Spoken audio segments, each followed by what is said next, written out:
guys, welcome back to my channel. As you can see, I am not in this video because it's all about my handsome husband here. We're going to be doing a dad tag.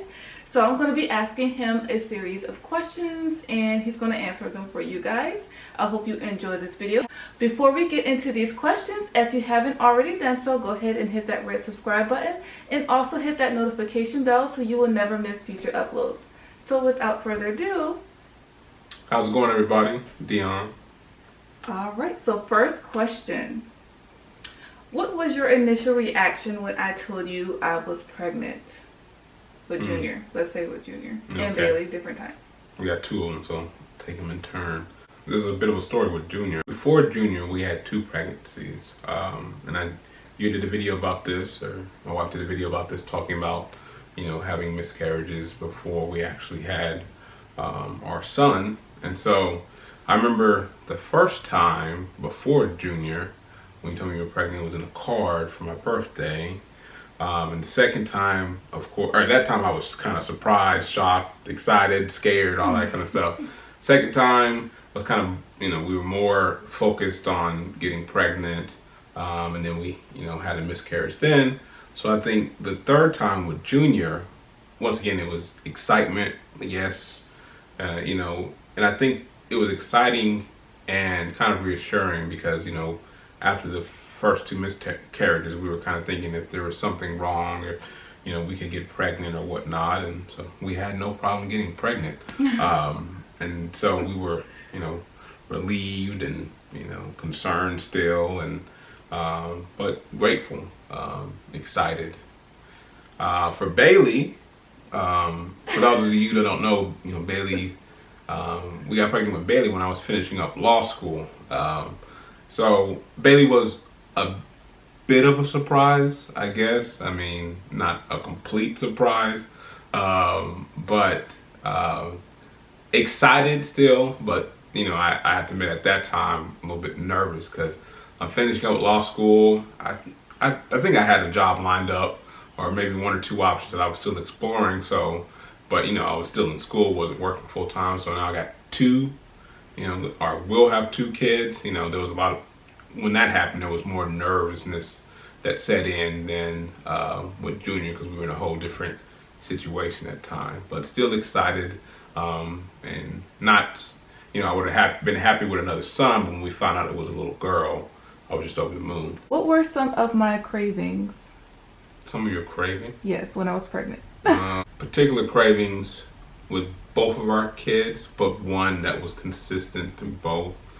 For Junior, actually, I don't really remember what additional cravings you had. I know there were some things that you couldn't stand that we used to love. Like when we had Junior, we were living in Japan, and there's a place called Coco Curry. It's kind of like their fast food, the Japanese fast food chain, one of the biggest fast food chains in Japan. Like curry gravy. It's like when you explain it, it's not really that exciting, but for everybody who's been in Okinawa or Japan who's had it, they know what I'm talking about. That stuff is addictive, and we used to eat it way too much. And then when she got pregnant, she couldn't stand the smell of it. So me being the good husband I am, I would eat it, but not around her. Like I would sneak before I came home from work and go get some, or sneak off at lunch and get some, because she just couldn't stand the smell. But the one thing that she craved that was just crazy to me was cornstarch. And it was a particular one, not just any cornstarch. It was, what was it? Argo. Yeah, whatever. But yeah, she was, yellow container. Yeah, at the store, it's blue and yellow container. Yeah. And she would like just eat it like with a spoon. And so she was so bad, I used to hide it from her, and she would like get mad at me for hiding it, and like still find it. Like you might need some help. For Bailey, the same thing, but it wasn't as bad with Bailey as it, well, maybe I wasn't. She's shaking her head off camera. Maybe I wasn't as aware of it with Bailey, but I didn't think it was as bad with Bailey as it was with Junior, but apparently it was. But also with Bailey, she liked like sodas. We don't normally drink sodas. We don't normally buy them and keep them in the house. But when she was pregnant with Bailey, she wanted like cherry Coke and things like that. So how did you feel seeing your children being birthed into the world?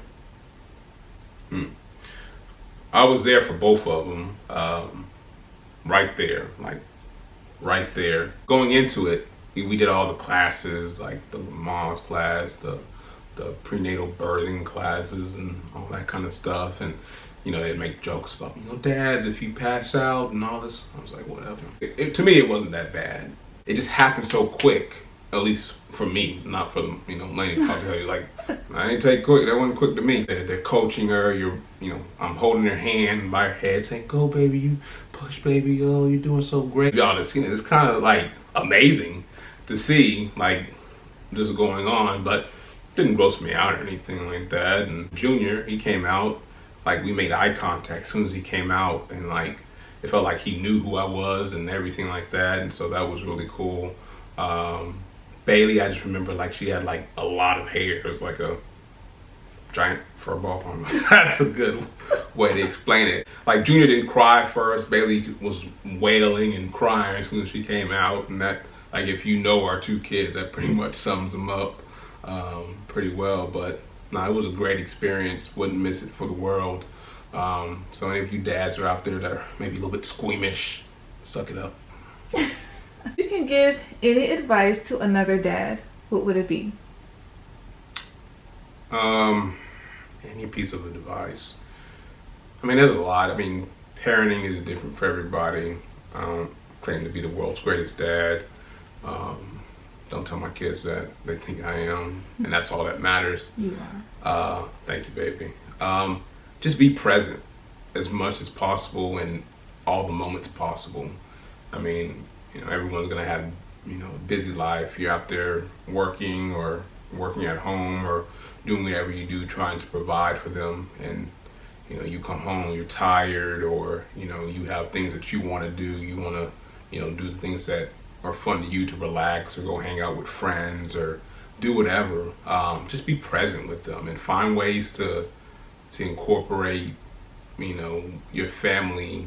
Well, I guess it sounds weird, but make your life revolve around your family, your job, everything else. Like, your family should be the center of everything you do, and if to the extent you can, incorporate them in things like the people at my job know about my wife and my kids, and they'll come to events, where they, whenever possible.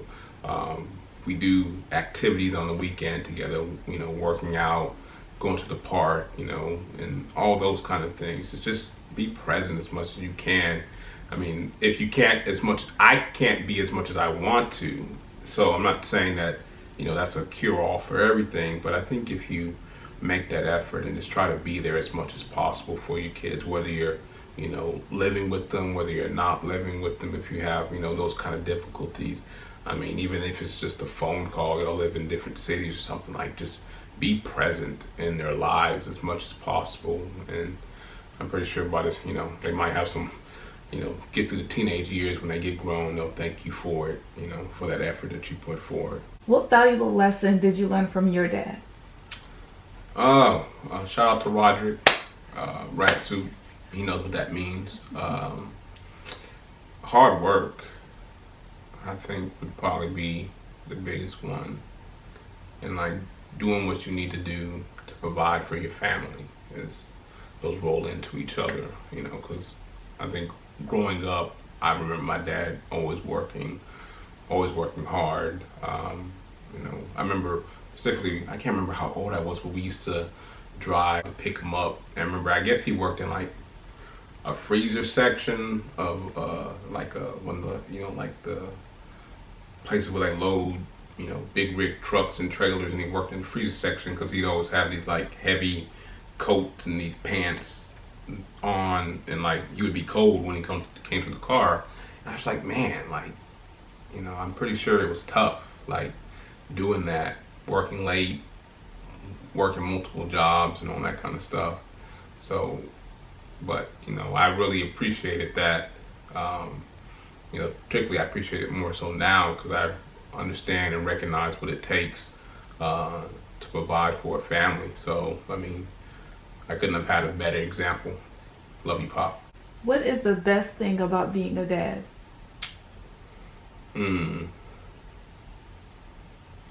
changes a lot.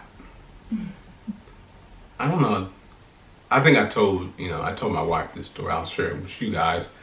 Is that I always had this picture of like when I became a dad, like coming home after work,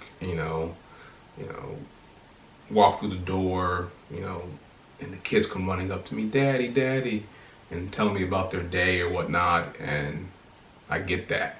There's a video of our daughter. I think she was like a year old or something like that, and we had an alarm. We have an alarm on our house, and it chimes.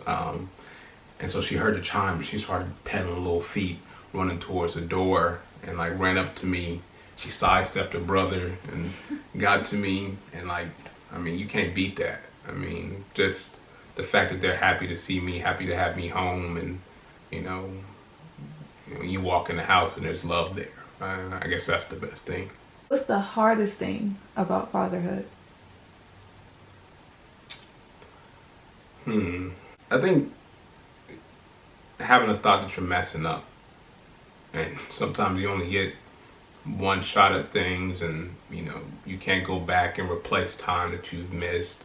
So I guess go back to what I was saying about being present, or what I was saying about being present is that if you miss time, you can never get it back. So I think that's the hardest thing to recognize, is because you never know what a kid, like what moment sticks in their mind. You think, oh, I'm doing good, but oh, I gotta work late today. But I was at home on time, 4 out of 5, days of the week, or I gotta work this Saturday. But last Saturday we went to the amusement park. But like your kid can be like, this Saturday, I just wanted to hang with my dad and X, Y, and Z. And you're like, nah, son, I gotta go to the office or something like that. And that may stick in the kid's mind more than going to the water park or going to the amusement park or staying up late playing video games or whatnot. So you never know, because think about your childhood. There's things that your parents probably didn't even know were things that really meant a lot to you, and when they happen, you hold them to this day. So you never know when that's going to happen, and that's kind of like a scary thought to me, is that like I could do something that's like doesn't mean much to me that could stick with my kids for forever, and I might not ever know about it. So I guess just fear of not being present, I guess, is the hardest thing about being a dad.